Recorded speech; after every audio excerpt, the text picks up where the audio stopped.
Et du coup, j'ai un peu tardé. Mais malheureusement, je n'ai pas trouvé toutes les réponses que je cherchais. Bon, je suis un peu dégoûtée, je vous l'avoue. Bonjour, bonjour. Donc, je voulais compléter mes recherches pour le mythe d'Hermès et j'ai pas eu toutes les réponses que je voulais. Du coup, je me pencherai un peu plus tard sur la descendance d'Hermès parce que je n'ai pas fini de démêler le vrai du faux de ce que j'ai pu trouver dedans. Bonsoir les peneux. Sinon, est-ce que vous allez bien? Est-ce que vous avez passé une wati bonne journée? Bonjour, bonjour. J'arrive tout de suite. Voilà, nickel. Hop. Bonjour, exactement, Bobby. Donc, j'ai potentiellement trouvé quelques trucs. J'ai trouvé quelques trucs sur le mythe d'Hermès. Néanmoins, il a été très compliqué à démêler ce dieu pour la simple et bonne raison que tous ces mythes sont bourrés, et je dis bien bourrés, de bugs anachroniques de bâtards. Vraiment. Je n'ai trouvé, à chaque fois que je tombais sur un mythe d'Hermès, je faisais « mais attends, mais c'est pas possible puisque... » etc., etc. Donc j'ai passé un temps fou à essayer de démêler le vrai du faux. Je n'ai pas réussi à démêler le vrai du faux puisque dans la mythologie, il y a plein de versions différentes. Donc du coup, je vais vous raconter des trucs qui ne correspondent pas avec d'autres trucs que je vais vous raconter. Ça va être un zbeul sans nom, vraiment. Heureusement que pour le mythe d'Eros et Psyché, ça va être plus simple puisque toutes les versions s'accordent à peu près sur la même chose, hein, sur le mythe d'Eros et Psyché. Le mythe d'Eros et Psyché, c'est un mythe, qu'il me tardait de vous raconter. J'ai pu finir mes recherches sur ce mythe-là, parce que c'est un mythe que j'adore absolument. D'abord parce qu'il est plutôt cool, l'histoire est très très belle, mais surtout parce que je trouve qu'il n'est pas suffisamment mis en avant comme étant un mythe d'une des héroïnes les plus géniales de l'époque de la Grèce antique. Voilà, tout simplement. On raconte souvent des mythes de héros tels que Achille, tels que Ulysse, tels que Persée, etc., etc. Je trouve qu'on ne met pas assez souvent à l'honneur Psyché, qui est une héroïne, mais vraiment hallucinante. Surtout qu'en plus, Psyché, je vais vous raconter ça tout à l'heure, mais ce n'est même pas une demi-déesse, hein, vraiment, elle est 100% humaine, et elle fait des trucs de dingue, et je trouve qu'on lui rend pas assez hommage à cette meuf qui est complètement héroïque, et qui va tout faire, non pas par volonté d'être une héroïne connue des dieux, comme tous ses confrères héros, elle, c'est uniquement par amour, et ça rend le mythe encore plus stylé. Voilà. Et je trouve qu'on n'insiste pas assez sur le caractère surpuissant et méga héroïque de Psyché, vraiment. Donc j'ai envie qu'on lui rende hommage, parce que pour moi, c'est une superbe divinité. C'est pas une déesse, hein, mais c'est une superbe divinité de la Grèce antique. Et donc on raconte souvent le mythe d'Éros et Psyché, ou de Cupidon et Psyché, ou de Amour et Psyché, ça dépend. Mais on raconte jamais le mythe de Psyché. Pour moi, c'est plus le mythe de Psyché qu'autre chose. Voilà, tout simplement. Donc j'ai hâte de vous le raconter comme ça. Puisqu'on raconte pas le mythe d'Ulysse et d'Athéna. On raconte le mythe d'Ulysse, vous voyez. On raconte le mythe d'Achille, on raconte le mythe d'Hercule. Donc là, je vais vous raconter le mythe de Psyché. Voilà, je veux la mettre en avant, c'est la reine, vous allez voir, elle est trop géniale, son histoire est géniale. Néanmoins, on va d'abord commencer par Hermès. Alors, il n'y a pas vraiment de lien, finalement, entre le mythe d'Éros et Psyché et d'Hermès, finalement. Voilà, donc Hermès, ça faisait longtemps que je voulais vous raconter... Pardon, que je voulais vous raconter son histoire, évidemment. Mais même encore aujourd'hui, il y a plein de trucs que je n'ai pas réussi à comprendre, ni à découvrir sur ces mythes. C'est le foutoir, c'est absolument pas possible. Voilà. Du coup, c'est un stream psychédélique. On peut dire ça comme ça, Matt Devil. Voilà. Bref, voilà. Psyché, c'est pas la sorcière sur son île et tous ses animaux. Alors, c'est pas une sorcière dans la version que j'ai trouvée. Voilou. Là, au moins, on est en train de... Comment ça? Ah non, là, au moins, on est certain que ça casse les couilles. De quoi? Comment ça? Bonjour Papayou, bonjour Romaric. J'ai pas compris ce que t'as écrit, nul point d'exception. Donc néanmoins, on va s'attaquer au morceau le plus complexe, qui ne sera pas le plus gros de ce stream, mais qui sera sans doute le plus complexe, puisqu'il s'agit du mythe d'Hermès. Donc, qui est Hermès? Alors, Circé, oui, je pense que Homme de Fer... Je pense que c'est de Circé dont il parlait. Voilà. Parce que, après, bon, des sorcières qui sont sur une île et qui ont plein d'animaux, il y en a un paquet, mais vraiment. Mais je pense que c'est de Circé dont il parle, effectivement. Bien vu, Homme de Fer. Voilà. Donc, pardon. Ah, j'avais pas compris nul point. Excuse-moi. Le nom se ressemble aussi. Ne t'inquiète pas, Mantari. Il y a un demi-million de noms de sorcières, de nymphes, de Pléiades, de Néréides, etc., etc. Et j'en passe. Je ne retiens pas tous les noms. J'ai dû les noter. Vraiment parce que c'est un truc de fou. Même moi, j'ai bien galéré. Alors, donc, comment est né Hermès? Évidemment, Hermès, c'est le dernier-né des dieux olympiens. Alors, non pas le dernier-né pardon, de Zeus, parce qu'il fera plein de gosses derrière Hermès, mais la légende raconte que c'est le dernier des Olympiens. Tout simplement parce que les Olympiens, on les compte au nom de 12. Après, évidemment, toutes les versions ne sont pas très bonnes. Par exemple, Hestia, selon certains mythes, est une Olympienne, mais pas selon d'autres, etc., etc.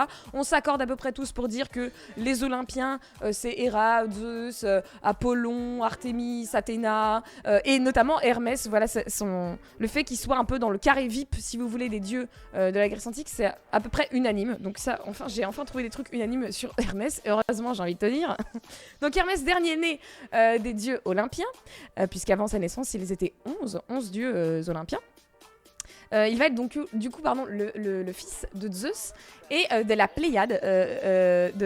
Voilà, j'ai trouvé ça très bizarre comme nom, mais soit. Donc, qui est une fille d'Atlas, Maïa. Voilà, tout simplement. Maïa, elle va avoir plusieurs bébés, je crois. Il me semble, mais l'enfant le plus connu qu'elle va avoir, c'est évidemment Hermès. Voilà. Tu oublies Clara dans les Olympiens. Non, c'est mort. Mais oui, île point exception, on l'a. Du coup, si on voyage sur une île, il faut pas aller chez une femme qui a des animaux. On ne sait pas ce qui peut nous arriver. Exactement, Romaric. Voilà, méfie-toi. Mais d'ailleurs, dans le mythe de Circé, lorsque Ulysse arrive sur l'île de Circé, et donc du coup va se faire envoûter par Circé, Hermès va l'aider sous la forme d'un vieux en lui disant « Vas-y, fais gaffe, je te file un antidote. » Donc, dans le mythe de Circé, il y a Hermès qui vient popper. Hermès va popper dans un tas et un tas et un tas et un tas de mythes. Vraiment, genre, ça c'est un truc de fou. L'abeille, comment ça l'abeille? Hein? J'ai dit un truc? Faudrait faire un arbre généalogique. Ah, Maïa l'abeille. Putain, j'y suis, les gars.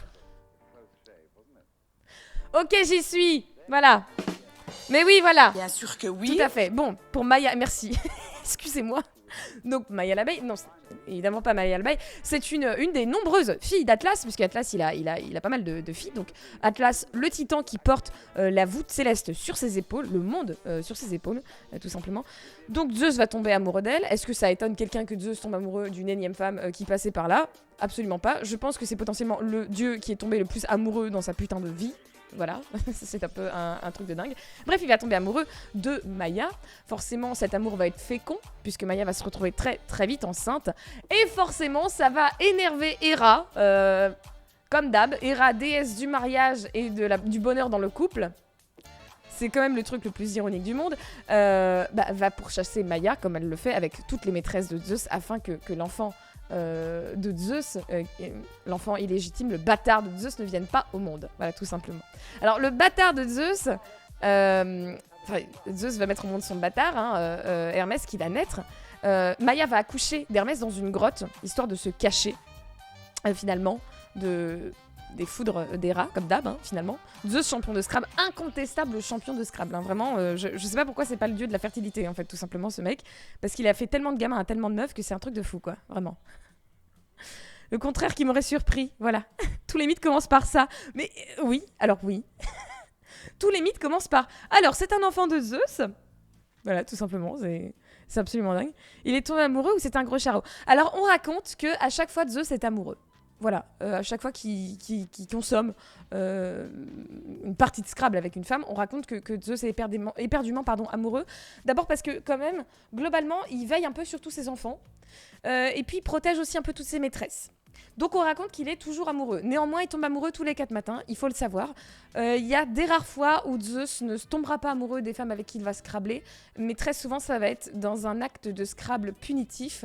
Tout simplement un viol, voilà, tout simplement. Donc Zeus est également aussi un énorme violeur, finalement, parce que le consentement, encore une fois en Grèce antique, on se le met derrière l'oreille pour changer.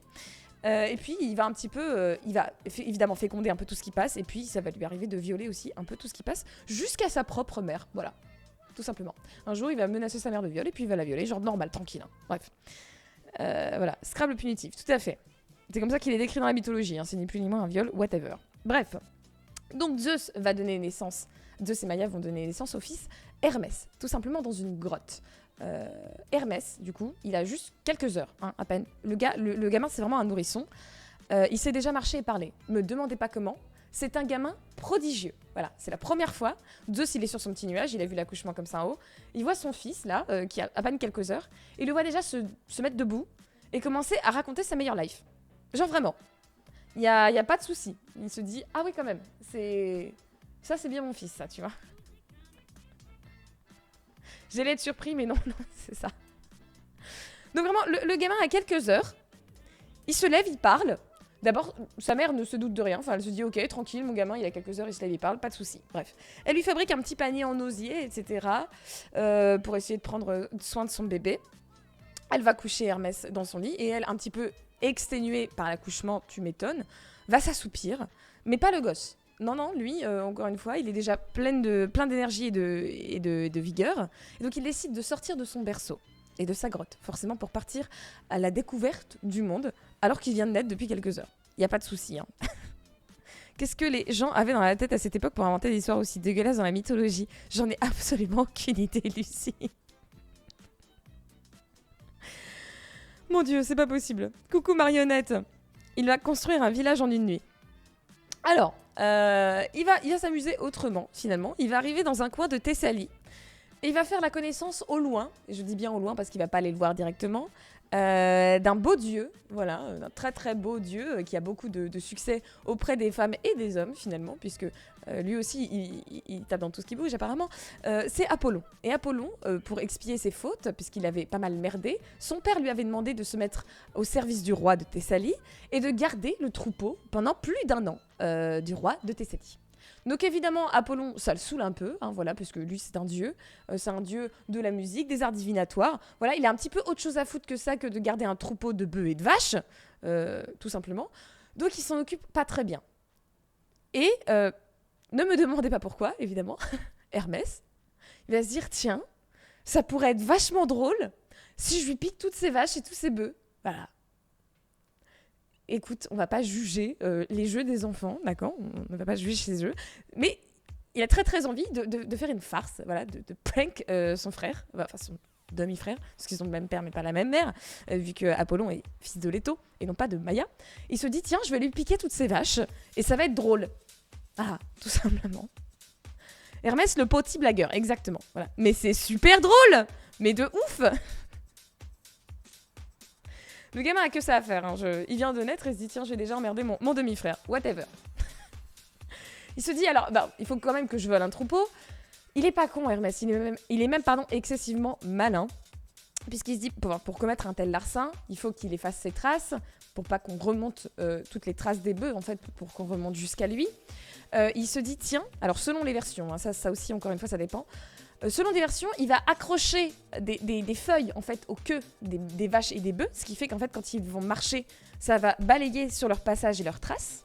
Et dans d'autres versions, il les fait marcher à reculons, de manière à ce que les pas des vaches aillent dans la direction du champ de là où elles étaient censées paître, hein, plutôt que de comprendre qu'elles ont fait de marche arrière et donc qu'elles se sont barrées, hein, tout simplement. Le gamin est quand même assez malin. Et pour cacher ses pas à lui, puisque je vous rappelle, c'est encore un bébé, hein, finalement. Donc pour cacher ses petites traces de pas, il va enrouler ses yep dans des feuilles, tout simplement, pour pas qu'on le reconnaisse. Pour le coup, il est quand même assez malin, vraiment. Il a encore quelques heures. Il parle, il marche, il va voler un troupeau entier à son frère, qui est beaucoup trop con ou beaucoup trop occupé à draguer une nymphe ou un mec qui passait par là. Bref, il a rien inventé à Michael Jackson. Qui rigole. Bref. Comment on fait une machine arrière avec des bœufs? Alors, je sais pas comment on fait une marche arrière. Ça, pour le coup, je ne sais pas comment il s'est démerdé pour convaincre des bœufs et des vaches de faire marche arrière. Whatever. Pas con comme il est non plus. Il se dit, bon, je suis sûr qu'il y a des dieux qui voient mon larcin. Et ça va pas trop leur plaire. Du coup, je vais faire un petit sacrifice au calme. Comme ça, ils vont être ok avec ça, avec ma connerie. Zeus, il regarde, hein, toujours, il regarde, il se dit, attends, mon fils, il vient de naître, il commence déjà à faire chier son frère, je suis tellement fière de lui. Il se dit, mais il est génial. Ok, ça va être le dieu des voleurs. Voilà, des voleurs et des menteurs. Tout simplement, corruption. Totalement, corruption. Du coup, il va cramer 2 vaches, finalement, qu'il va couper en 12 morceaux pour les 12 dieux olympiens. Très important pour la suite. Il va faire paître le troupeau, il va les amener à l'autre bout de la Grèce. Bref, ensuite, il va retourner tout content dans sa caverne. Au détour de sa caverne, il va voir un petit animal, trop bizarre, avec une espèce de carapace qui marche vachement lentement. il se dit tiens, si je prends cet animal-là et que je lui arrache les entrailles, je peux me servir de sa carapace pour faire un instrument de musique. Du coup, c'est ce qu'il fait. Il prend la pauvre tortue, il arrache ses entrailles, et il se dit mais attends, avec les vaches, tout à l'heure là que j'ai découpé en 12 morceaux, je peux récupérer leur boyau, ouais, je vais faire des cordes qu'on va tendre dessus, et je vais inventer la lyre. Tranquille. Le gamin, bonne ambiance chez les Grecs, bonne ambiance, toujours. Le gamin vient d'inventer ce qui s'apparente la première lyre de toute l'histoire de la Grèce. Alors, bug anachronique. Bug totalement anachronique, puisqu'à sa naissance, Apollon s'est vu offrir par son papa une lyre. Voilà, une lyre magique, la lyre d'Apollon, etc., etc. Apollon, dieu des musiciens. Et je vous rappelle que à l'instant où je vous parle, donc à l'instant où Hermès est censé avoir inventé la première lyre, Apollon est déjà grand et Apollon a déjà joué de la lyre dans sa vie. Premier bug anachronique, on en aura tout le temps. Je vous dis direct. Bref. Donc, le tout premier rocker, en quelque sorte. Le gamin, du coup, rentre dans sa grotte. Après avoir fait de sa carapace de tortue et de ses boyaux de vache sa première lyre, il rentre et commence à jouer de la lyre dans son berceau, normal. Sa maman, Maya, le voit, elle se dit « Putain, mais que mon fils est intelligent, il vient à peine d'inventer un instrument de musique, mais c'est génial !» Elle se doute pas que le gamin est potentiellement excessivement dangereux. Bref, elle est très fière de lui, y a pas de souci. Au bout d'un moment, forcément, Apollon, après avoir un peu dragué tout ce qui se passe dans la forêt, retourne vers son troupeau de vaches et ne les trouve plus. Et là, il se dit « Je vais avoir de sérieuses emmerdes avec le roi de Thessalie. » Et forcément avec Zeus, évidemment. Il se retrouve un petit peu dans la merde. Hein. Donc Apollon va commencer à chercher son troupeau absolument partout. Il ne trouve rien, il n'y a pas d'indice, puisque les traces de pas ont été effacées par le gamin. Plutôt malin, hein, le gosse encore une fois. Il ne sait pas comment faire, il est complètement perdu. Il se dit, bon, il va falloir que je déploie une équipe, parce que tout seul, je vais pas y arriver. Il fait appel aux satyres, ni plus ni moins, donc qui sont des créatures qui se baladent très souvent d'ailleurs aux alentours de Dionysos. Satyres qui sont des créatures qui sont réputées pour être plutôt agressives et très avides. Donc du coup, il sait que ce sont de bons mercenaires, en leur promettant une sacrée somme de grosses moulagas. Ils peuvent être très très utiles. Donc il appelle les satyres en renfort et ils disent Hello, est-ce que vous aimez la moula ? Les satyres répondent Bien sûr que oui. Il fait ok, je vous promets un maximum de moula si vous mettez la main sur mon troupeau et si vous mettez la main sur le schnappant qui m'a dérobé mon troupeau, tout simplement. Afin qu'on l'entraille, qu'on les dépece et qu'on le vide de ses entrailles. Alors une lyre, c'est une mini-harpe. Alors ça ressemble à une mini-harpe, je vais te montrer. Lyre, instrument. Hop. Ça ressemble à ça.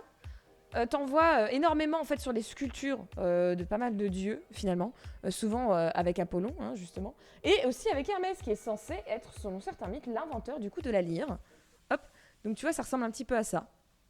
Alors ça c'est vraiment la lyre .jpeg, hein, c'est tout simplement. Voilà. Moi qui suis giga fan de la mythologie, merci pour le concept, avec plaisir. Excuse-moi. Nescrit. Oh, j'ai du mal à dire ton pseudo, je suis désolée, il faut que tu me dises. Lire.jpg. Non, mais c'est ça. D'accord, merci, je t'en prie, Lors of Minos. Tu vois, ça ressemble un peu à ce genre de truc. Donc, en fait, à la base, l'espèce de caisse de résonance vite fait que tu vois ici en bas, c'était la carapace de la tortue et les boyaux, c'était les cordes. La légende raconte aussi qu'il avait utilisé les cornes des taureaux qu'il avait butés hein, par la même occasion pour les mettre de part et d'autre de la carapace de tortue, lui permettant de tendre les cordes jusqu'à l'intérieur de l'entraille de la carapace plutôt de la tortue. Donc c'est à peu près comme ça qu'il a réussi à créer cette fameuse lyre. Donc les satyres cherchent partout, le dit troupeau, voilà, etc. Alors autant Hermès est plutôt un dieu intelligent, même pour son très jeune âge, autant il a fait une bourde. C'est qu'en construisant sa lyre, justement, il a laissé derrière lui des bouts de carcasse avec laquelle il s'en est servi pour faire l'instrument. Il a laissé derrière lui des bouts de carcasse de vache. Donc forcément, à l'entrée de la grotte du gamin, il y a des petits indices, quoi, qu'il a oublié un petit peu de cacher. Et cet instrument absolument magnifique qu'aucun grec à la base ne connaît, puisque du coup il vient d'être inventé selon ce mythe-là. Les satyres commencent à l'entendre de loin, se disent mais attends mais c'est super stylé en fait. S'approche tout doucement de la grotte, entend que le son provient de cette grotte, rentre dans la grotte, voit un gamin dans un berceau en train de jouer avec un instrument qu'il n'avait jamais vu auparavant, Et surtout font le lien pardon, avec les bouts, les restes de vaches qu'il y a à l'entrée de la grotte. Ils vont voir Maya, ils disent bonjour, on cherche un troupeau, voilà. Est-ce que tu peux nous filer des indices ou pas? Elle dit bah alors bah non, je sais pas de quoi vous parlez. C'est parce qu'en fait je t'explique, devant ta grotte, on a trouvé des vaches qui ressemblent vraiment genre trait pour trait au troupeau du roi de Thessalie, que notre poteau Apollon nous a demandé de rechercher. Et c'est un petit peu bizarre comme histoire. Donc en gros, on va te casser la gueule. Maya dit bonjour non, on va éviter. Alors ils disent bah si c'est pas toi, c'est le gamin, forcément. Elle dit attendez, vous êtes un petit peu zinzin. Le gamin, il vient de naître, c'est un nourrisson. Est-ce que tu peux m'expliquer, Jean-Gilles le satyre, comment est-ce qu'un nourrisson peut piquer un troupeau entier, le planquer, et ce n'est pas cohérent. À ce moment-là, le satyre, avec toute la condescendance qu'on va lui accorder, va lui dire « Dis donc Maya, tu vas te calmer. Si ton gamin il est capable d'éventrer une tortue et de tendre des boyaux de vache pour en faire un instrument, je pense qu'il est aisément capable de piquer un troupeau. » À ce moment-là, Apollon se ramène en disant « Alors, est-ce que vous avez trouvé le coupable ?» Forcément, les satyres disent « Écoute, je pense par A plus B que c'est le gosse. » Voilà. Apollon dit « Ok, on va te taper. » Hermès essaye un petit peu de se défendre. En mode « Alors attendez, venez, on discute d'abord. » Oui, le gamin essaye de raisonner le grand dieu. Hein. Il fait « Attends, tu penses vraiment que moi, l'enfant, là, le bébé, le nourrisson, je suis capable de berner un des plus grands dieux de l'Olympe ?» Forcément, Apollon dit « Tu vas pas t'en sortir comme ça, petit bâtard. » Au moment où il s'apprête à lui goumer sa gueule, hein, ni plus ni moins. Forcément, Deus ex machina, comme il y en a toujours dans la mythologie, Zeus arrive, commence à voir la querelle entre ses deux fils, et dit « Alors, on va se calmer. Voilà, qu'est-ce qui se passe ?» Faux prérequis, là. Non, mais c'est ça. Ta gueule, c'est magique. C'est exactement ça. C'est Baby Boss, le bordel. Culotté à d'Apollon dans le traité de bâtard. Ah, c'est totalement culotté, hein, puisque lui aussi est un bâtard, finalement. Zeus arrive, il dit « Oh là, que se passe-t-il » Faites pas attention, je ne fais pas écouter les histoires de mamie. Attends, quoi? Mais attends, quoi? H qui dit faites attention, je fais que passer et au passage je lâche 200 balles, genre comme ça, normal. Quoi.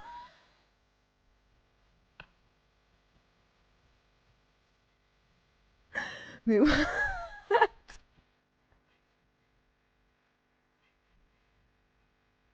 Bien sûr que oui.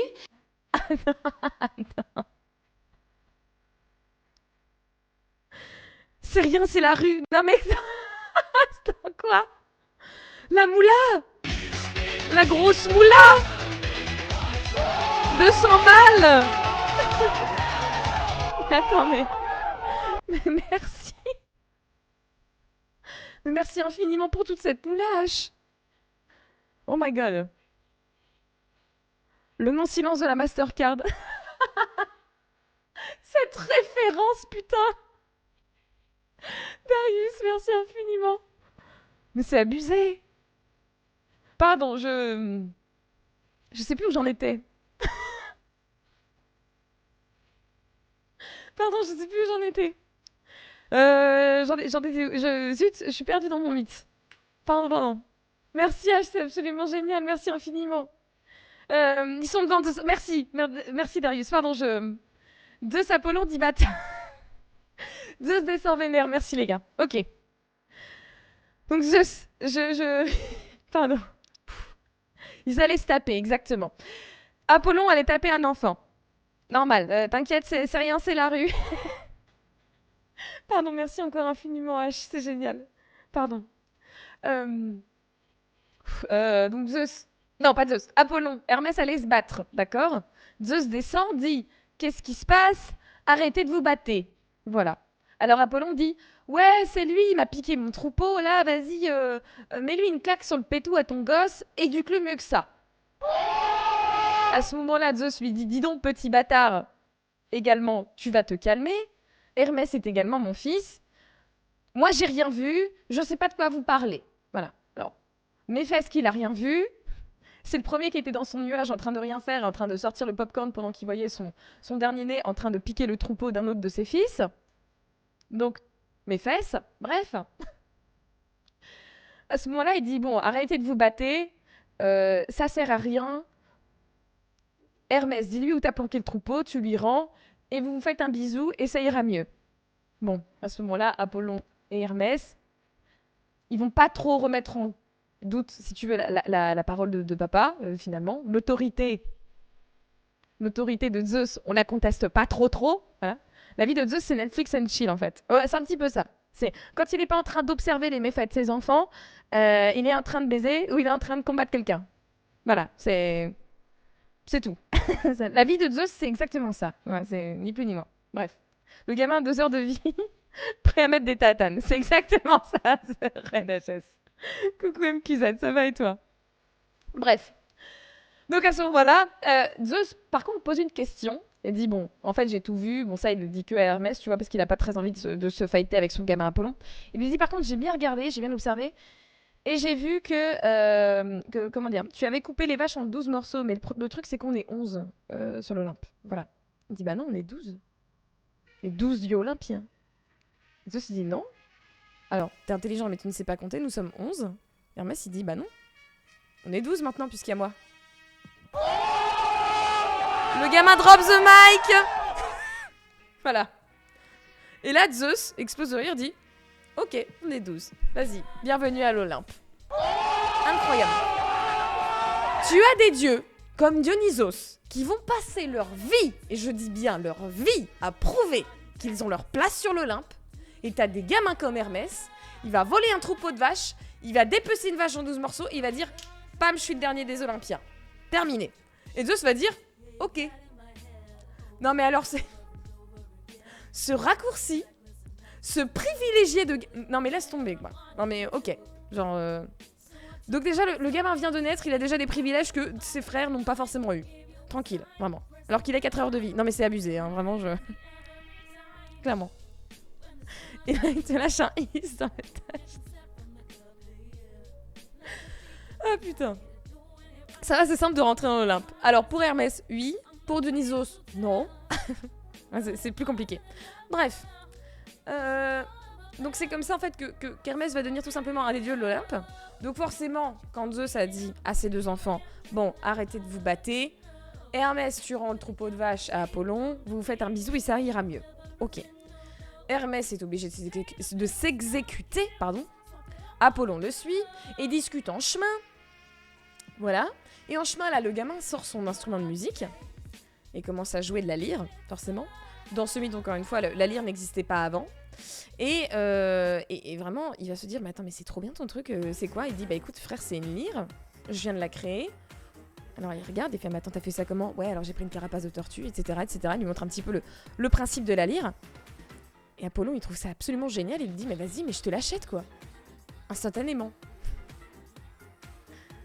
Il dit, ok, qu'est-ce que tu me files en échange? Il dit, bah alors ce que je te propose, c'est que tu gardes le troupeau que tu m'as piqué. Moi, je m'arrange avec le roi de Thessalie, t'inquiète. Mais je prends ton instrument, là, la lyre, je trouve ça absolument génial. Du coup, Hermès, il se dit, ok, pas de problème, ça me va. On fait l'échange, je te file ma lyre, tu me laisses ton troupeau, ok. À ce moment-là, il a un peu envie de flex, hein, le gamin, quand même, Hermès. Ils sont au bord d'un champ de roseaux, il prend un roseau, il fait des trous dedans, et il commence à créer une flûte avec. À ce moment-là, Apollon, dieu de la musique, rebelote, il dit, mais attends, mais c'est génial ton truc. Vas-y, je te l'achète. Rebelote. Hermès dit, ok. Qu'est-ce que tu me proposes en échange? Il fait, bah tu vois, je t'ai filé le troupeau. Ouais. Je vais te filer un truc indispensable. Le bâton de berger. Le troupeau. Je te le file. Il est en or, t'inquiète. Si t'en veux pas, tu peux le revendre au marché noir, tu vas t'en tirer une belle somme. Hermès, à ce moment-là, pas si con, dit, alors, en fait, non. Moi, je viens d'inventer un instrument de musique, toi, tu vas juste me filer un bâton. Même s'il est en or, je m'en tape. Donc du coup, je te le file pas. Tout simplement. Zeus toujours regarde les méfaits de son fils et se dit, Dieu des voleurs et des menteurs. Dieu des commerçants également. Ça me va. Dieu des commerçants. Allez, c'est parti. Dieu du troc, Dieu des échanges. Vraiment, en fait, Zeus lui a filé ses attributions au goutte à goutte, hein, à ce gamin. Ni plus ni moins, il s'est dit, ok, ce gamin est stylé, ce gamin a du potentiel, Bon, qu'est-ce que je vais lui donner comme attribution? Bon, on va dire, voilà, dieu des commerçants, c'est très très bien. Allez, voilà, hein, c'est très très bien. Bonsoir, Blin. Tout simplement. Alors, selon certains mythes, il aurait accepté le dit bâton contre la flûte de Pan, évidemment. Alors, flûte de Pan, pourquoi Pan? Encore un énième deuxième bug anachronique que j'ai trouvé. Pan, fils d'Hermès. Le problème, c'est qu'à ce moment-là, au moment où il invente la flûte de Pan, Hermès est un enfant. Aussi what the fuck qu'est la mythologie, il n'est pas censé être encore fertile. Il n'est pas censé être encore en âge de procréer, vu que c'est lui-même un nourrisson à ce moment-là. Du coup, la flûte de Pan, mais Pan n'est pas encore né. Voilà, je vous ai dit, il va y avoir un nombre incalculable d'anachronismes. Vraiment. Bref. Il lui file une flûte. Voilà. Bref. Merci, bonsoir Geralt. Elle a peut-être un autre nom avant que Pan soit là. Alors, possiblement, on va l'appeler la flûte tout court. Plus tard, on appellera ça la flûte de Pan si tu veux. Whatever. Il a choisi le nom de son enfant vachement tôt. Surtout qu'en plus, j'ai fait mes recherches sur le dieu Pan, du coup. Selon les mythes, encore une fois, c'est pas forcément le fils d'Hermès. C'est potentiellement un autre fils de Zeus. Je ne pourrais pas vous faire la liste des enfants de Zeus, vu que je ne pourrais même pas vous faire la liste des maîtresses de Zeus. S'il y a plus de 50 maîtresses, il y a potentiellement le double d'enfants. Donc je ne pourrais pas faire la liste, je suis désolée. Et merci Codelac pour le 17e mois, le T2 Codelac, le Qatar. Bonjour, petit passage rapide, vous partager ma joie à l'idée d'entamer mon 17e mois ici. Je vous fais des bisous, je vous souhaite un très bon live en compagnie de la meilleure historienne, chanteuse, streameuse, Bill Collins au monde. Des bisous Codelac. Mais Codelac, on est censé faire tous les clips aujourd'hui, d'un coup. Parce qu'hier t'étais pas là, du coup on t'a attendu. Bah merde alors. Bref. Pardon. Donc, pour un stream 24 heures. Un stream 24 heures où je vous liste tous les enfants de Zeus potentiels, ça va être compliqué. Hein. Merci encore Codelac pour le 17e mois et pour le T2. Je ne peux pas ce soir, désolé. Il n'y a pas de souci. Bah du coup, c'est pas grave, on reporte. Ce n'est pas un souci. Oh merci Tibus pour les 5 subs. C'est trop gentil. Merci beaucoup. Oh la Dolphy. Mais pourquoi j'ai pas l'alerte? Ah ben voilà.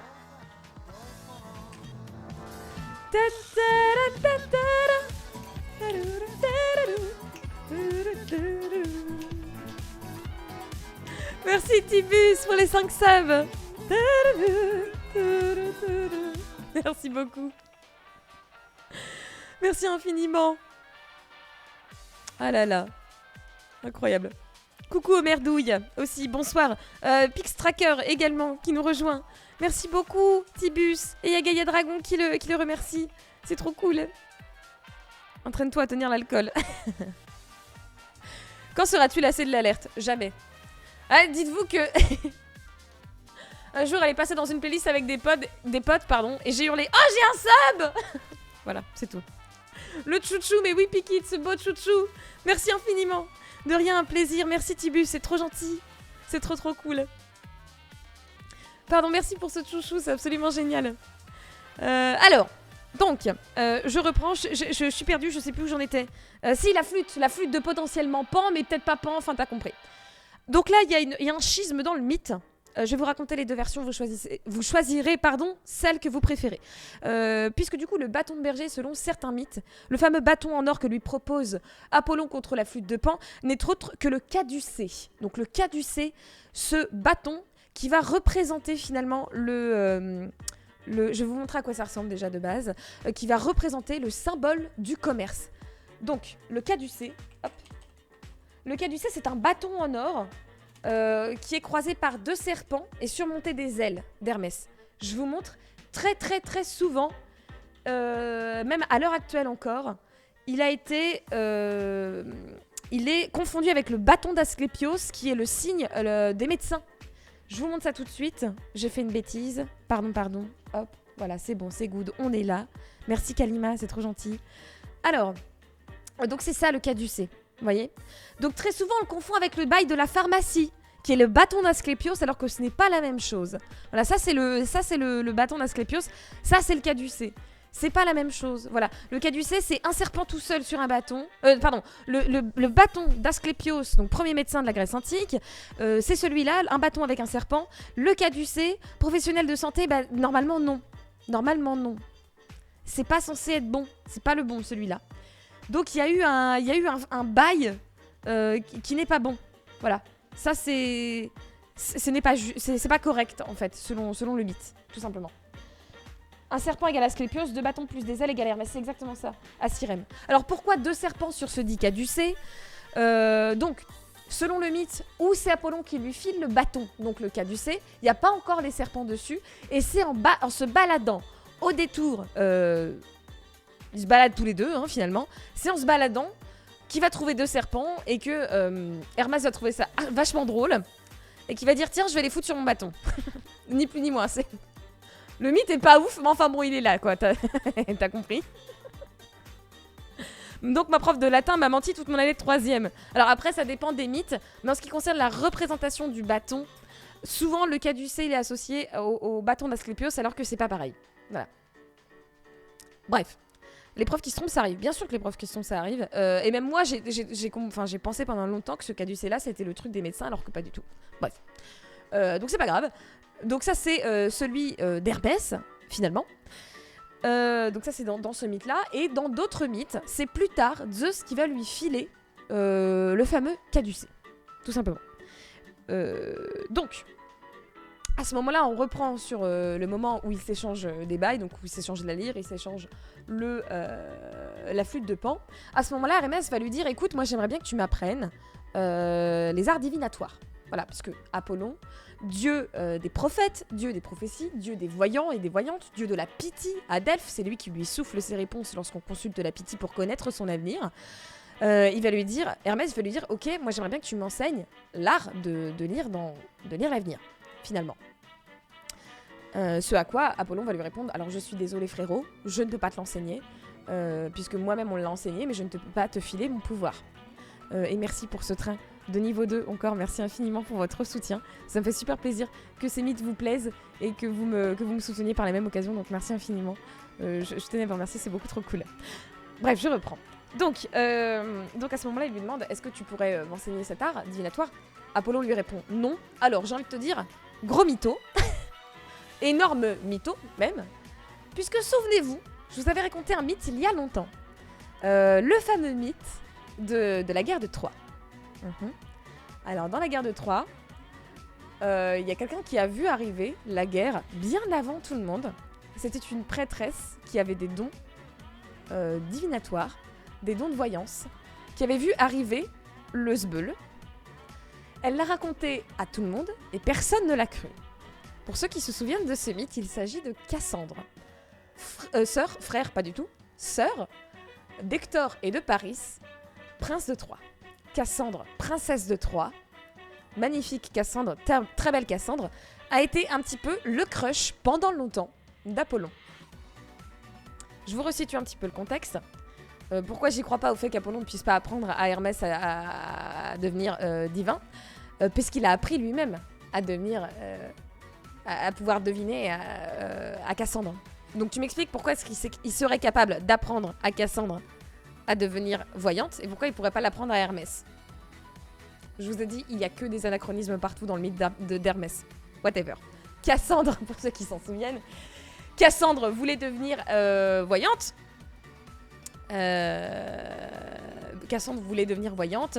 Elle avait demandé à Apollon, qui s'était entiché d'elle, de lui apprendre. Apollon lui avait dit, ok, je t'apprends à lire dans l'avenir, si en échange tu me donnes ton... You know what I mean. Alors Cassandre avait dit, ok, ça me va, legit, tu m'apprends à lire dans l'avenir, et en échange, je te filerai mon... Voilà. À ce moment-là, Apollon, hyper refait, il dit, ok, t'inquiète, je t'apprends tout. Il s'apprend quelques mois à l'apprentissage, etc. Et à la fin, une fois que Cassandre sait lire dans l'avenir, malheureusement, elle va pas pouvoir lire dans son propre avenir, qui est qu'elle va se faire rouler, ni plus ni moins, parce qu'elle va essayer de rouler Apollon. Très mauvaise idée de rouler Apollon. C'est un dieu, fils de Zeus. Bon, elle est téméraire, la Cassandre. Du coup, au moment où Apollon va lui réclamer son dû, en mode, tu te souviens de notre marché? Bien, alors maintenant, baisse ta culotte, c'est moi qui pilote. Elle va lui répondre, bonjour, non. Merci de m'avoir tout appris, mais en fait, j'ai plus très envie d'honorer le contrat, puisque non, en fait, j'ai pas envie. Vois-tu? Voilà, je souhaite rester vierge, puisqu'en fait, je suis une grande fan de la déesse Hécate, qui elle-même est une déesse vierge, et comme j'ai envie de la servir et de la soutenir, je souhaite rester vierge. Donc, ça plaît pas trop à Apollon. Non, il se sent un petit peu floué. Bonjour, non, exactement, comme le coach. Bien, donc, il lui dit non, je suis désolée. Apollon, ça lui plaît pas trop. Pour se venger, Apollon chopera la pauvre Cassandre par la gorge, lui ouvrira la bouche et crachera dedans. Par le crachat d'Apollon, il lui dira « Certes, je t'ai appris à lire dans l'avenir, mais maintenant je te retire le don de persuasion. Ça veut dire que toutes les prophéties que tu diras, tu seras condamné à n'être jamais cru. Voilà. On te prendra toujours pour une folle, personne ne t'écoutera. Tu ne pourras jamais persuader quelqu'un de t'écouter. Donc quand la pauvre Cassandre est arrivée vers ses frères, en disant « Faites gaffe, le Sbeul arrive, tous les dieux de l'Olympe vont nous la mettre à l'envers, et on va tous crever dans d'atroces souffrances », toute sa famille lui ont dit « PTDR, non. » Voilà. Pauvre Cassandre. Vraiment. Donc, Apollon se fait banane par tous. Apollon se fait totalement banane par tout le monde. Mais vraiment, c'est vraiment un des dieux qui va se faire le plus arnaquer finalement. Mais vraiment, quoi. Donc, il va répondre à Hermès, je suis désolée, je ne peux pas t'apprendre à devenir un voyant. Néanmoins, je peux te filer l'adresse de celles qui m'ont apprise. Voilà. Bon, écoute, je sais pas pourquoi il a pas fait la même chose pour Cassandre. Whatever. Hermès, fils de Zeus, oui, si Zeus ne donne pas la voyance à Hermès, ma cache pour que Apollon lui donne. Alors non, c'est vrai que Zeus ne va pas lui donner. Néanmoins, Hermès, lui, ensuite, va aller voir celles qui ont donné le don à Apollon, à savoir les... Attendez, j'ai noté le nom, c'est un nom à coucher dehors, évidemment. Les Tris. Voilà, les Tris de Delphes, qui sont des déesses abeilles. Alors, il y a un lien avec Maya, je ne sais pas. C'est à vous de voir. Qui sont des déesses mi-femmes, mi-abeilles. Ne cherchez pas, c'est la mythologie. Qui, elles, sont capables d'enseigner le fait de lire dans l'avenir. Et qui vont plus ou moins filer des tips à Hermès, qui, lui, va être capable de temps en temps de faire des prophéties ou de lire lui-même dans l'avenir. Apollon est un sale con. Apollon est un sale con, Zul'jin, je suis complètement d'accord avec toi. Bref. Apollon, il n'est pas réputé pour être un dieu très très gentil, pour le coup. Ça marche, Nexus. Des bisous. Comme quoi, on peut avoir un corps d'Apollon, mais on veut pas de son cerveau. On veut pas non plus de son comportement. Apollon est un vrai petit con, ça c'est clair. Bref. Donc, Hermès, dieu des commerçants, des menteurs, des voleurs, etc., va demander à son papa s'il peut devenir le messager des dieux, celui qui va pouvoir transporter les dieux, ça et là, finalement. Son mythe va être lié à des mythes de pas mal de dieux et de déesses, puisque c'est souvent lui qui va faire le messager.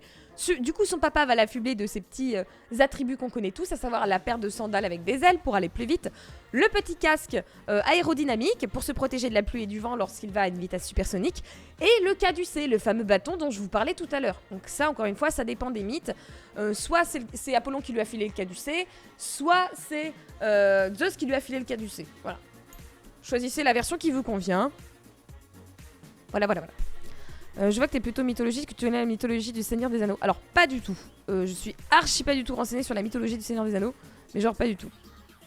Darius. Les abeilles qui lisent dans le futur, ça doit avoir un lien avec les Mayas. Peut-être. En vrai, peut-être. Pourquoi pas. Donc, il va devenir messager des dieux. Alors, j'ai trouvé aussi un mythe. Alors là, vraiment, mon cerveau a bugué, encore une fois. Encore un bug anachronique que j'ai trouvé. J'ai trouvé que Hermès va tomber d'amour pour une princesse qui va s'appeler Alcmène. Voilà, princesse qui s'est promise à Amphitryon. Est-ce que ça ne vous dit pas un mythe que je vous ai raconté il n'y a pas 4 jours, qui était le mythe de Thésée et d'Hercule. Alcmène, maman d'Hercule, souvenez-vous, je vous la refais. Donc Alcmène qui s'était promise en mariage au superbe victorieux Amphitryon qui lui avait dit « Alcmène, ô mon amour, si je reviens victorieux d'une énième guerre que je sais pas laquelle c'est, me donneras-tu ton... » Alcmène a dit « Promis, quand tu rentres de la guerre, si tu reviens victorieux et vivant, it's gonna be unlike long, baby. » Et du coup, j'ai trouvé un mythe, le mythe d'Hercule. Donc la naissance d'Hercule va venir de là, puisque dans ce que je vous ai raconté, effectivement, au Palibinus, et la Zeus entend, se dit « Ah ah, je vais prendre l'apparence d'Amphitryon, et c'est moi qui vais profiter d'Alcmène. » De cette union naîtra Hercule, mais j'ai trouvé un mythe où en fait c'est Hermès qui va venir. C'est Hermès qui va venir, qui va dire à Hélios, le dieu soleil, « Prends ton RTT, frère, ne te lève pas pendant 3 jours, parce que moi, pendant 3 nuits, j'ai envie de profiter d'Alcmène. » Du coup, il y a potentiellement un monde parallèle dans lequel, en fait, Hercule est un fils d'Hermès. Bon, écoutez, c'est une version du mythe que je trouve pas très très convaincante, étant donné du coup que Héraclès sera pourchassé par Héra. Qui dit pourchassé par Héra sera forcément fils de Zeus. Voilà, tout simplement. Donc bon, après, c'est possible qu'il y a aussi un monde parallèle où, en fait, Alcmène, elle va non pas faire une partie Scrabble avec 2 Amphitryon, mais bien 3. D'abord, il va y avoir Hermès qui va lui passer dessus. Après, il va y avoir Zeus. Et à la fin, il va y avoir Amphitryon. Qu'est-ce que tu veux que je te dise? Ça se trouve, à chaque fois, Alcmène, elle va jouer à la meuf qui a rien vu, rien entendu. Elle va jouer à celle qui est devenue amnésique entre ses 3 amants. On ne sait... Écoutez, on ne sait pas. Voilà, c'est tout. C'est ainsi. Voilà. Hermès est un sale magouilleur. Hermès est totalement un sale magouilleur. Hein. Voilà. Le sbeul. Alors oui. Donc j'ai trouvé cette version du mythe là où en fait c'est lui qui était allé voir Alcmène pendant qu'Amphitryon était parti à la guerre. Écoutez, ça m'a surpris autant que vous. Encore une fois, un nouveau sbeul que j'ai du mal à démêler avec Hermès. Je vous dis, il n'y a que du sbeul partout dans les mythes d'Hermès. Évidemment, donc Hermès, c'est aussi celui qui va ramener Perséphone auprès de sa mère, quand sa maman va exiger qu'on lui rende sa fille que Hadès aurait dérobée, finalement. Finalement, il va pas pouvoir la ramener puisque cet abruti de Perséphone aura bouffé une grenade dans le jardin des enfers. Du coup, elle ne pourra pas remonter dans l'Olympe avec sa maman. Finalement, Rhea va s'en mêler et ils vont faire moite-moite. Garde partagée de Perséphone entre son mari et sa mère. Pauvre Perséphone, on lui demande même pas son avis, whatever.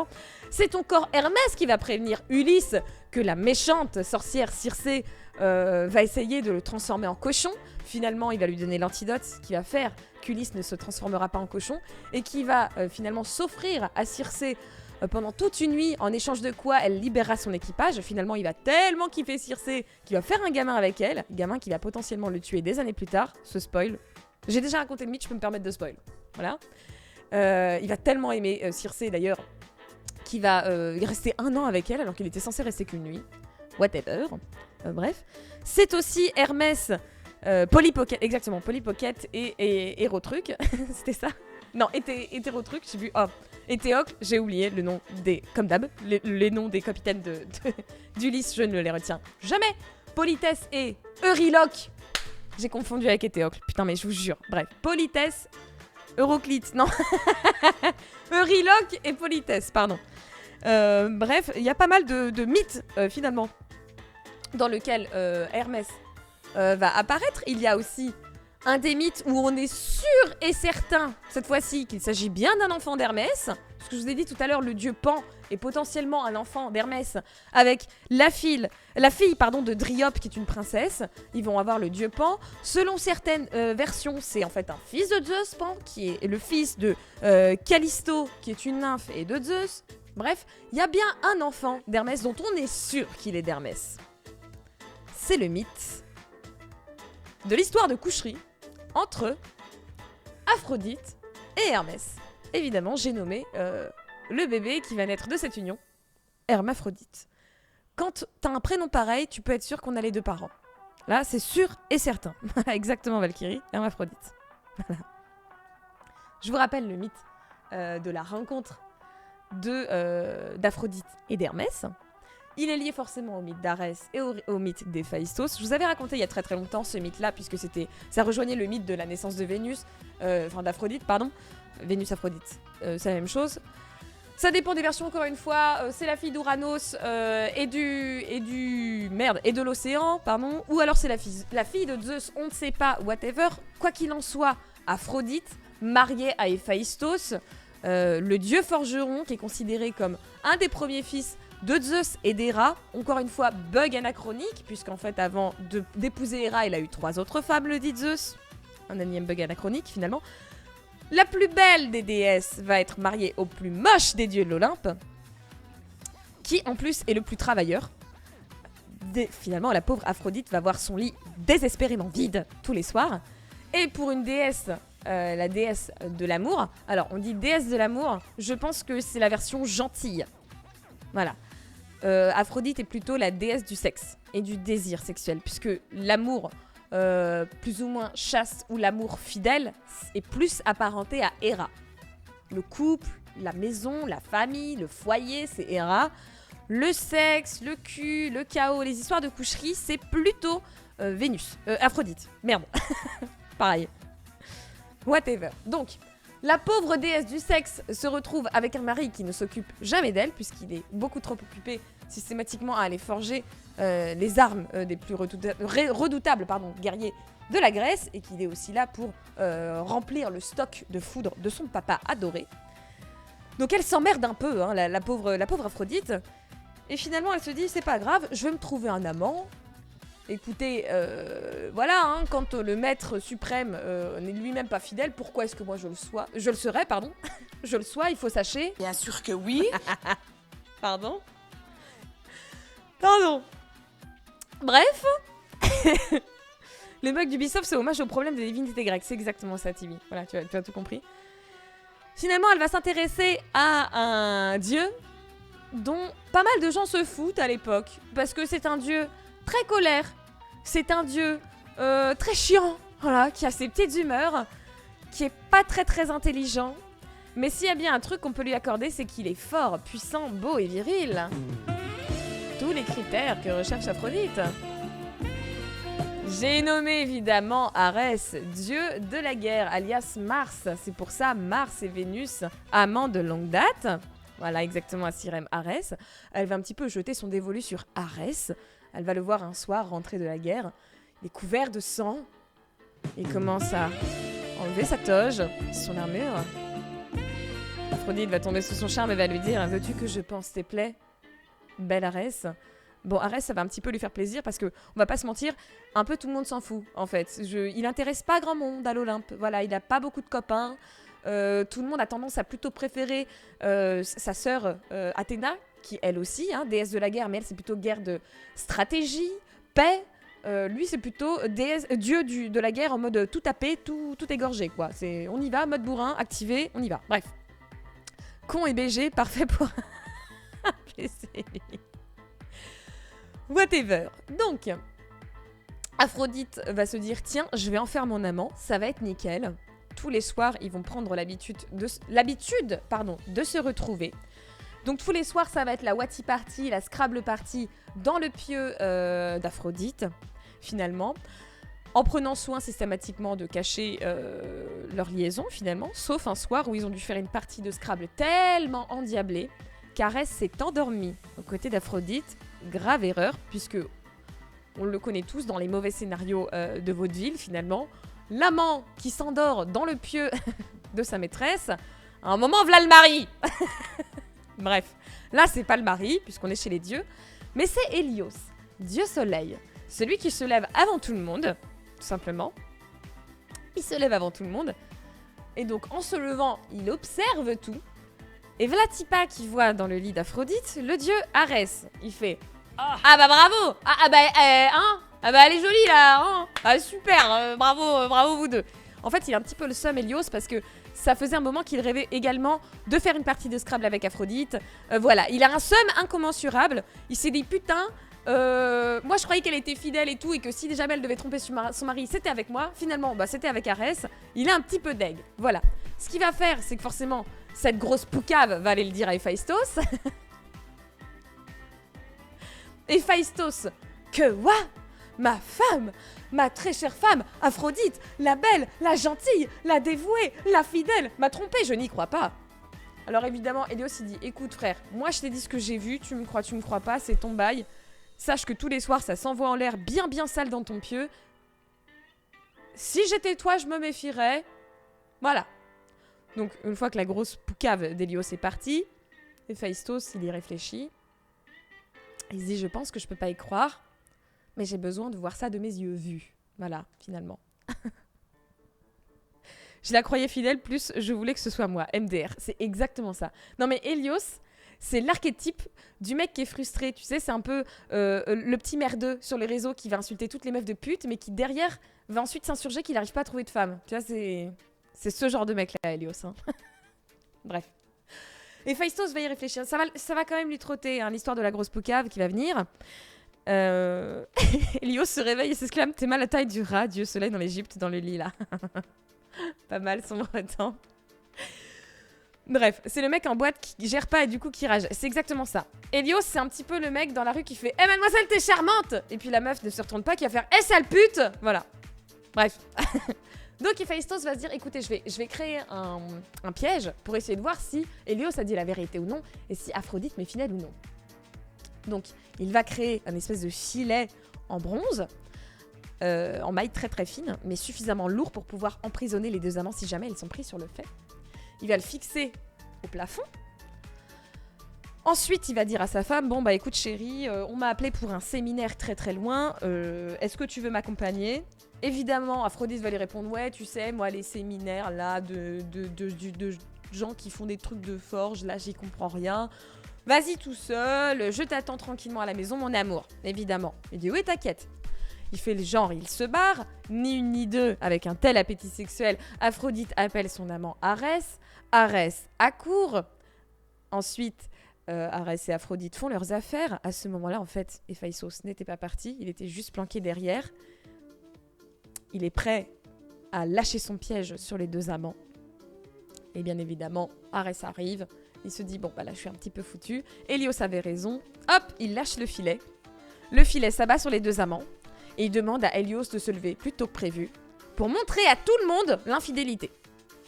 Voilà. Elle est plutôt séminale, elle. The kid. Alors qu'il aurait refait des parties de Scrabble avec madame, elle aurait galéré à avoir son amant. Exactement, Tibi. Au lieu de se dire, tiens, je vais m'occuper de l'appétit sexuel de ma femme, il s'est dit, tiens, je vais la surprendre. Bref, après ça, whatever. Donc, il a surpris les deux tourtereaux ensemble. Il appelle Hélios, il fait, tiens, vas-y, éclaire-les, on appelle tous les dieux, là. Comme ça, tout le monde va constater que je suis un cocu. Évidemment, tout le monde se fout de la gueule d'Héphaïstos. Eh oui. pas d'Aphrodite. Tous les dieux voient Aphrodite à poil dans son pieu avec Arès, et tous les dieux constatent le truc, voient Héphaïstos qui est en train de hurler en mode « Ouais, moi je veux réparation, je veux le divorce, je veux que les deux là ils soient réclusés de l'Olympe, ça dégage, etc. » Zeus il fait « Oh là là, tu casses la tête, frère, il s'en fout. » Zeus s'en tamponne des histoires de cul de son fils, et dit « Écoute là, ça suffit, calme-toi. » Pendant ce temps-là, Hermès et Apollon, les deux frères et les deux poteaux qui à la base se détestaient, d'ailleurs ils voulaient se goumer, mais qui sont devenus potes avec le temps. Hermès lui fait un coup de coude et lui fait « Eh, toi aussi, hein. Si, toi aussi t'aimerais bien être à la place d'Arès, hein. Même à poil sous un truc de bronze, si c'est dans les bras d'Aphrodite, toi aussi, évidemment. » Aphrodite, ça, elle entend ça. Pas tomber dans l'oreille d'une sourde. Non. Évidemment. Évidemment, Zeus il va dire, bon écoute, ok, on va récluser les deux dieux là. Bon, toi, Arès, tu vas à Sparte. Toi, Aphrodite, tu vas à Corinthe. Vous vous séparez là, et puis démerdez-vous. Voilà, tout simplement. Avant de se barrer à Corinthe, évidemment, elle avait entendu qu'Hermès avait très très bien parlé d'elle. Donc, elle va décider de faire une partie de Scrabble endiablée avec Hermès, ce qui donnera évidemment naissance à l'hermaphrodite, donc un enfant bisexué. Voilà, tout simplement. Homme et femme à la fois. Donc ça, c'est sûr et certain, on est sûr que c'est un gamin d'Hermès. Voilà, forcément. Il y a un autre moment où... Enfin, il y a d'autres mythes qui vont se croiser avec... avec Hermès. Ça va être le mythe de Io.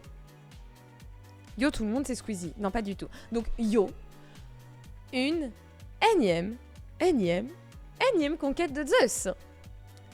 une énième amante et maîtresse de Zeus qui va énièmement faire chier Héra. Et Héra, pour la énième fois, va s'énerver contre une amante de Zeus. C'est courant. Tous les 4 matins, il y a Héra qui s'énerve contre une des maîtresses de Zeus. Et il y a Zeus qui féconde une énième meuf sur Terre. Voilà, tranquille, normal. Cette fois-ci, il s'agit de Io. Voilà. Forcément, Héra, ça va la saouler. Héra va décider de changer Io en une génisse et d'aller la donner à un géant qui s'appelle Argos. Donc un géant absolument dégueulasse qui possède 100 yeux. Donc avec 100 yeux, comment veux-tu du coup, la génisse est sous une bonne garde. Un peu répétitif l'histoire de Zeus, un peu beaucoup. Un peu beaucoup. Évidemment, il sait pas comment faire. Il va se dire, tiens, je viens de me rappeler que j'avais un fils, dieu des menteurs, dieu des commerçants, dieu de la magouille. Yes, eyes, Hermès, est-ce que tu peux venir s'il te plaît, mon chéri? Bien sûr. Il va falloir que tu aides papa. Papa a encore fécondé une jeune fille. Papa a très très envie de libérer cette jeune fille afin de continuer à faire des parties de Scrabble en diabète avec elle. Donc s'il te plaît, veux-tu aller la chercher? Papa sera très fier de toi. Forcément, il se rend dans l'antre du géant Argos qui a 100 yeux. Et là, il se dit, putain, mais comment je vais faire pour dérober la vache? la génisse plutôt, bref. Comment je vais me débrouiller pour dérober cette génisse alors que le truc a 100 yeux? Je ne sais pas comment je vais faire. Évidemment, il est quand même intelligent. Il va se dire, le meilleur moyen, vu que physiquement, entre moi et un géant, je pense qu'à mon avis, il me latte la gueule en deux, je vais l'endormir. Donc il lui raconte un tas d'histoires et un à un, ses petits yeux se ferment. Donc il se dit, ok, je vais lui raconter jusqu'à ce que le 100e œil se referme et là je lui dérobe sa génisse. Tout simplement. Ça va être très très long, voilà. On va raconter tout un tas d'histoires à dormir debout, un peu comme ce que je suis en train de faire avec vous. Et Hermès va réussir à piquer Io à Argos et va la ramener à son père. Un dieu perd contre un géant? En vrai, oui. Mais oui, il y a beaucoup de... Ça me termine parce que tu t'appelles Cataracte et je suis en train de parler d'un géant avec 100 œils. Je trouve ça génial. En tout cas, plutôt intelligent, Hermès ne va pas s'y frotter. Voilà, ça c'est sûr. Aussi parce que autant tu peux buter un géant pour certains dieux, c'est très très simple, autant derrière il faut te taper la colère de Gaïa. Et la colère de Gaïa, c'est un autre bail, hein. Voilà. Mon Dieu. Je comprends pas que Zeus ne t'ait pas encore séduite, Jolie Clara. Ne t'inquiète pas, je suis d'ores et déjà amoureuse de Zeus, ça se trouve. Et je ne le sais pas encore. Coucou Grims. Mes cornes, c'est les cornes de la hype. Elles viennent au 5e level du train de l'hype. C'est grâce à quelle qu'on a du Yoplay. Putain. Keiji. Bref. En fait, Hermès, il gagne quoi à aider son père au bout du compte? Alors, rien, c'est juste un énorme lécheur. Voilà. Mais alors, il y a beaucoup de dieux qui veulent se faire bien voir de Zeus. Par contre, Zeus, il aura une chouchoute toute sa vie.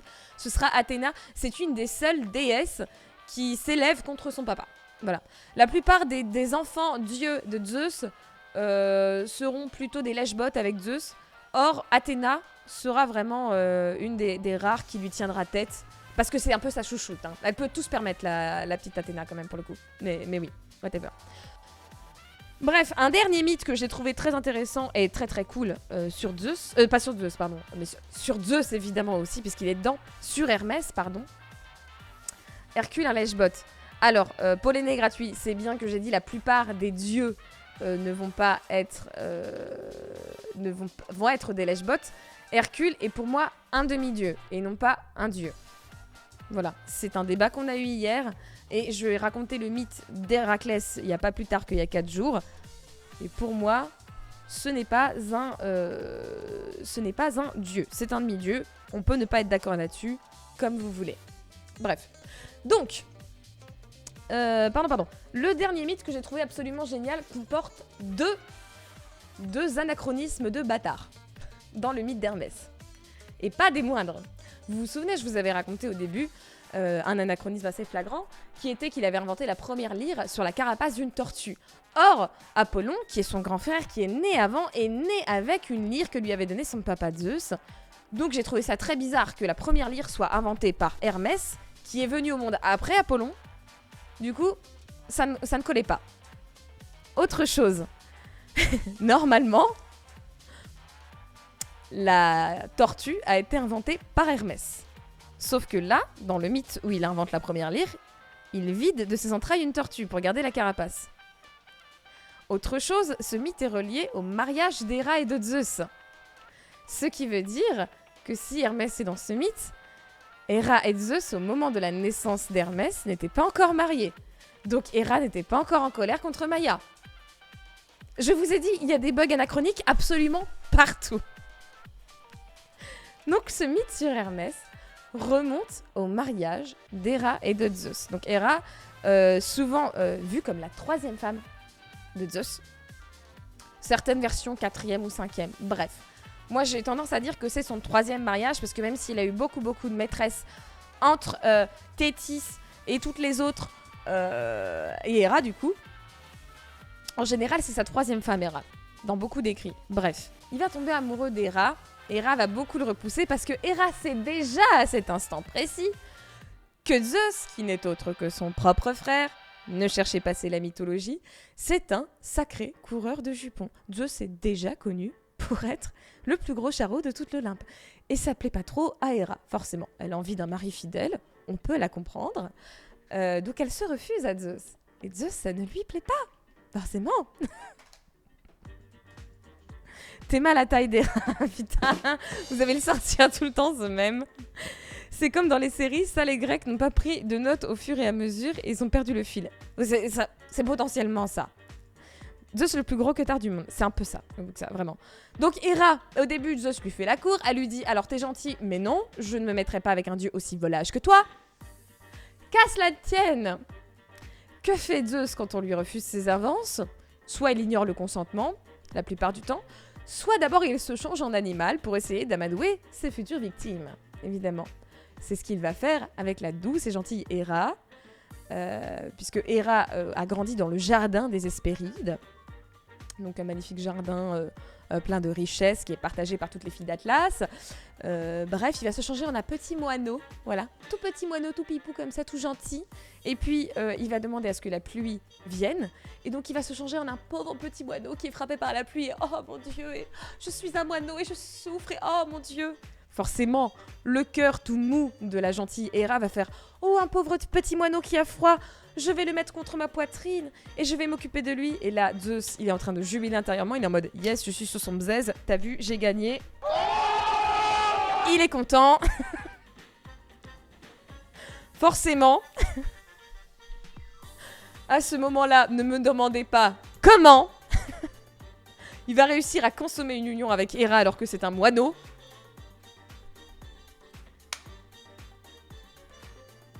Je sais pas, il y a combien de mythes avec Zeus qui féconde des meufs alors qu'il est en taureau, en cygne, en coq, en ce que tu veux.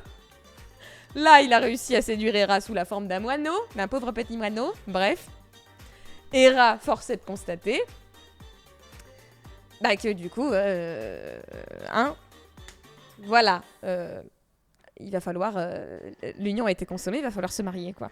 Voilà, tout simplement. Bon, finalement, elle va être contente. Elle va être contente. Pluie d'or, la pluie d'or, tout à fait. Elle va être contente finalement et elle va accepter d'épouser Zeus.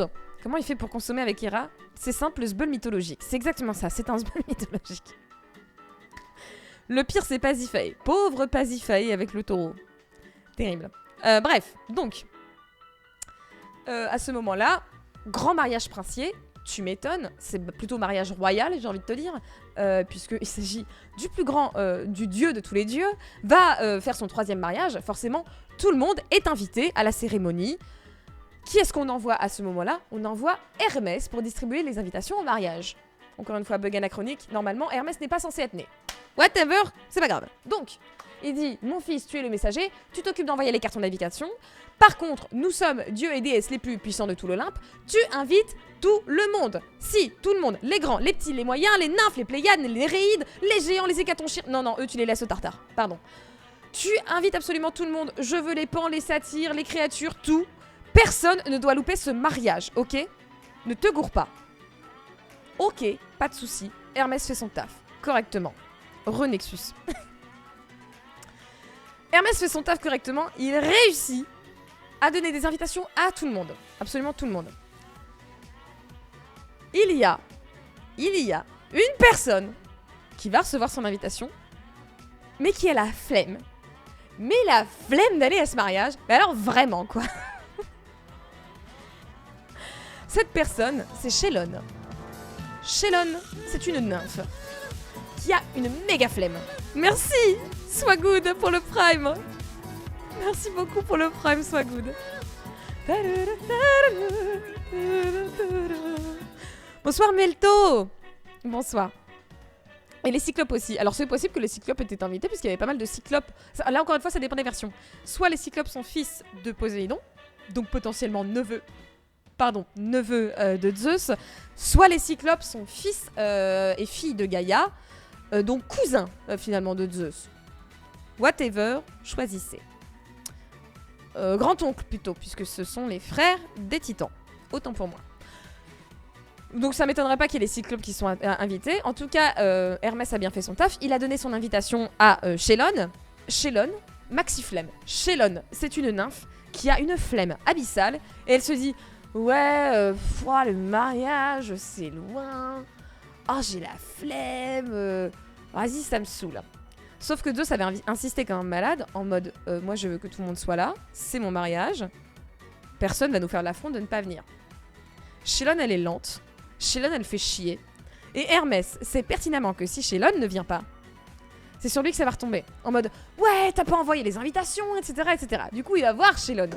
Il va lui dire, allez meuf, maintenant tu te réveilles, on s'y met, tu t'habilles, tu viens au mariage, tu te dépêches. Moi, je vais avoir des emmerdes avec mon boss qui est aussi mon père. Donc, s'il te plaît, Shelon, tu fais un effort et tu viens au mariage. Donc, Shelon, elle fait, ouais, d'accord, vas-y, c'est bon, j'arrive. Ok, encore 5 minutes et j'y vais. Elle se rendort 5 minutes. Elle oublie d'appuyer sur snooze sur son réveil, cette conne. Shelon, c'est moi. Hein. Je suis Shelon. Forcément, le encore 5 minutes se transforme en encore quelques heures. Elle se réveille trop tard, la nouillue. Ah bah c'est bien, Neil, super. Donc elle se dit, oh merde, putain, je suis en retard. Oh vas-y, bon, allez, j'y vais. Je me motive. Allez, on y va. Donc elle sort de chez elle en traînant les pieds comme ça. Ça la saoule. Elle a qu'une envie, c'est de retourner chez elle pour se piote, etc., etc. Et elle voit des gens revenir alors qu'elle est à mi-chemin du mariage. Elle voit des gens revenir complètement rebou. En mode, ouais, il était trop bien le mariage. C'était la Watty Party et tout. Et là, elle se dit, mais attends. S'ils reviennent du mariage, c'est que le mariage, il est bientôt fini. Donc si moi, je me tape l'autre bout du chemin, je vais arriver, ça va être fini. Donc je vais pas y aller, ça n'a pas de sens. C'est complètement con. Vas-y, je vais faire demi-tour et je vais me recoucher. Du coup, elle fait demi-tour et elle se recouche. Forcément, le mariage se termine. Shelon avait fait demi-tour depuis bien longtemps et était dans son pieu depuis bien longtemps. Forcément, Zeus a vu à la table des invités qu'il manquait Shelon. Alors, comment il a vu alors qu'il y a un demi-million de nymphes et de Néréides et de tout ce que tu veux? Je ne sais pas. Mais Zeus, il a les yeux partout. Limite, il avait la checklist. Et il a vu que le nom de Shelon n'était pas coché. Qu'est-ce qu'il fait? Il s'énerve comme un ouf sur Hermès. Vraiment. Trop fort, le Zeus, il sait tout. Tu peux pas le berner, Zeus. Ce n'est pas possible. Bah, il y en a qui ont essayé, il y en a qui ont plus ou moins réussi. Mais enfin là, elle a pas trop réussi, Shelon. Il est relou, Zeus aussi. Il est relou. Donc forcément, Zeus, il appelle son fils, très énervé, lui dit « C'est ta faute, petit con, tu t'es merdé dans les invitations. Elle a pas reçu l'invite, elle est pas venue. C'est ta faute, t'es nul, t'es qu'une merde. » Forcément, Hermès, très fâché, descend voir Shelon, lui dit « Dis donc, pétasse, encore 5 minutes, tu te fous de ma gueule ?»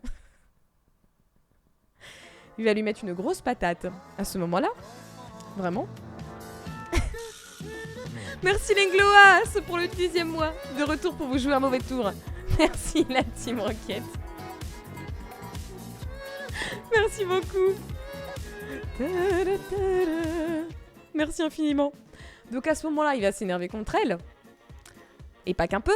Il va lui mettre une énorme patate. Il va faire, dis donc, maintenant à cause de toi, papa, il est en colère contre moi. Je vais pas tarder à être rétrogradé. Il décide de la jeter dans le fleuve. pour qu'elle s'y noie. Et il va lui dire « Tiens, dis donc, j'oubliais. Toi qui as tout le temps la flemme de quitter ta maison, là, parce que tu veux toujours dormir. » Il lui jette sa maison sur la gueule. « Tiens, là, prends-la ta maison de merde, là. » Alors qu'elle est à moitié en train de se noyer dans l'eau, il lui jette sa maison qui lui arrive sur le dos. La pauvre nymphe se fait écraser par le poids de sa maison. Et forcément, un animal mi-nocturne, non pas du tout, mi-terrestre, mi-marin, qui se balade avec sa maison sur le dos et qui est connu pour sa lenteur. C'est une tortue. Et oui, elle devient une tortue, Fabuxa. Et c'est censé être la première tortue de la mythologie. Cependant, tu m'expliques comment ça peut être la première tortue, alors que du coup, la lyre existait déjà. Bref, je vous ai dit, les mythes d'Hermès, c'est anachronisme sur anachronisme. Il n'y a que ça, vraiment. Eh oui. Lyre en peau de Célone. C'est un peu ça. De Chélone. Célone, je sais pas comment ça se dit. Moi, on m'avait dit Chélone. Après, encore une fois, il y a plusieurs versions. C'est comme Hécate ou Hécaté, comme tu veux. La tortue a donc des origines mythologiques. Comme l'araignée,